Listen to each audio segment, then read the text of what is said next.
अस्सलाम वालेकुम।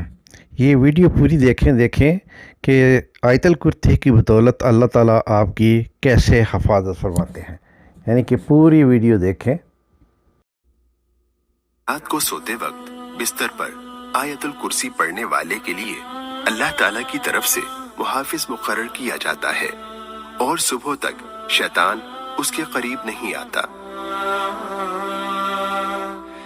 हजरत अबू हुरैरा रज़ी अल्लाह अन्हु से मरवी एक तवील हदीस में है कि रसूलुल्लाह सल्लल्लाहु अलैहि वसल्लम ने मुझे सदक़ा रमजान की हिफाजत की जिम्मेदारी सौंपी। रात को एक शख्स मेरे पास आया और गल्ले में से मुट्ठियां भर भर कर उठाने लगा। मैंने उसको पकड़ लिया और कहा, मैं तुझे रसूलुल्लाह सल्लल्लाहु अलैहि वसल्लम के रूबरू पेश करूंगा। उस शैतान ने कहा, जब तुम अपने बिस्तर पर आओ तो आयतुल कुर्सी पढ़ो।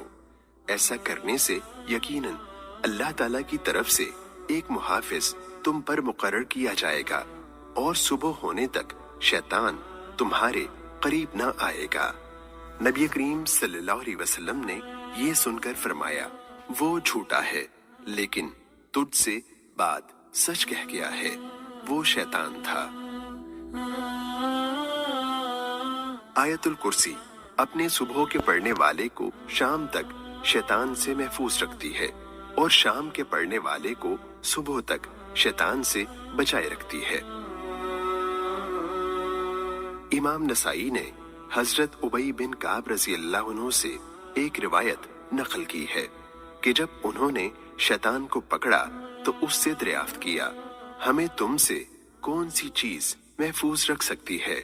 उसने कहा, जब आप आयतुल कुर्सी सुबह पढ़ेंगे तो शाम तक हमसे महफूज रहेंगे और जब आप शाम को पढ़ेंगे तो सुबह तक हमसे महफूज रहेंगे। नबी करीम सल्लल्लाहु अलैहि वसल्लम ने फरमाया, खबीस ने सच बात कही। आयतुल कुर्सी का घर में पढ़ना शैतान से और दीगर नुकसानदेह चीजों को वहां से दूर कर देता है। इमाम अहमद और इमाम तिरमिज़ी ने हजरत अबू अयूब अंसारी रज़ी अल्लाह अन्हु से रवायत नकल की है कि उन्होंने एक दफा चोरी करने वाली जिन्नी को तीसरी मर्तबा पकड़ा तो वो कहने लगी, अपने घर में आयतुल कुर्सी पढ़ा करो, तुम्हारे नजदीक ना शैतान आएगा और ना ही कोई और नुकसानदेह चीज। नबी करीम सल्लल्लाहु अलैहि वसल्लम ने सुनकर फरमाया, उसने सच कहा, हालांकि वो झूठी है।